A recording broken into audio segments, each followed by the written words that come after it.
सबसे अच्छा home loan चुनने के हैं ये कुछ जांच परखे तरीके। पहला, अपने पर लागू ब्याज दर देखें, ना कि बेंचमार्क रेट।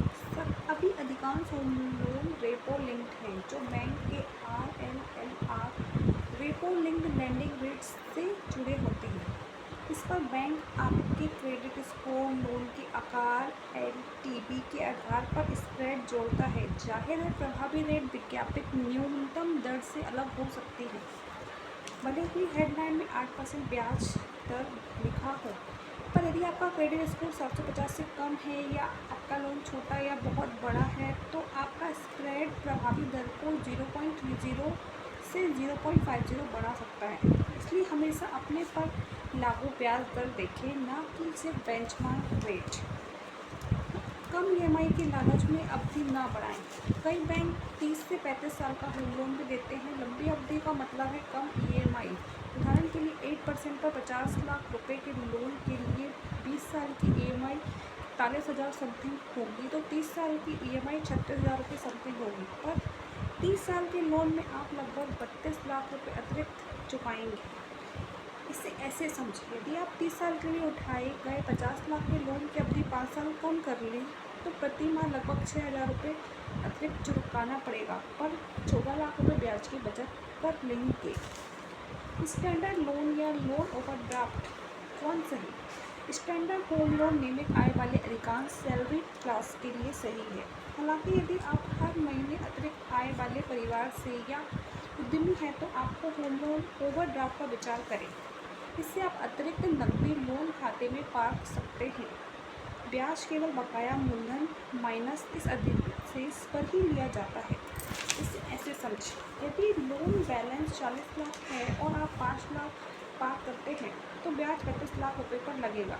खाते में नियमित जमा कर सकते हैं, ज़रूरत पड़े तो एक सीमा तक पैसे निकाल सकते हैं। चौथा, लोन एग्रीमेंट करते समय प्री पेमेंट नियम समझें। हर बैंक के प्री पेमेंट के अपने मानदंड होते हैं। कोई बैंक 1 साल में 4 प्री पेमेंट या हर तिमाही 1 की अनुमति दे सकता है। कोई सिर्फ 2 प्री पेमेंट की सुविधा दे सकता है। हर प्री पेमेंट की एक न्यूनतम सीमा हो सकती है। कुछ बैंक प्रति वित्तीय वर्ष बकाया मूलधन के 25% तक प्री पेमेंट सीमित कर सकते हैं। इसे ऐसे समझें, अक्सर लोन जारी होने के बाद 6 से 12 महीने प्री पेमेंट की अनुमति नहीं होती। ये नियम अलग अलग बैंकों के अलग अलग हो सकते हैं। आपको लोन एग्रीमेंट से पहले ये नियम समझने होंगे। लंबी अवधि वाले होम लोन महंगे होते हैं। मान लीजिए आप सालाना 8% ब्याज दर पर 50 लाख रुपए का होम लोन ले रहे हैं। यदि इस लोन की अवधि 30 साल है, तो आप 20 साल बाद इसी कर्ज के मुकाबले ब्याज की रकम 63% अतिरिक्त चुकाएंगे।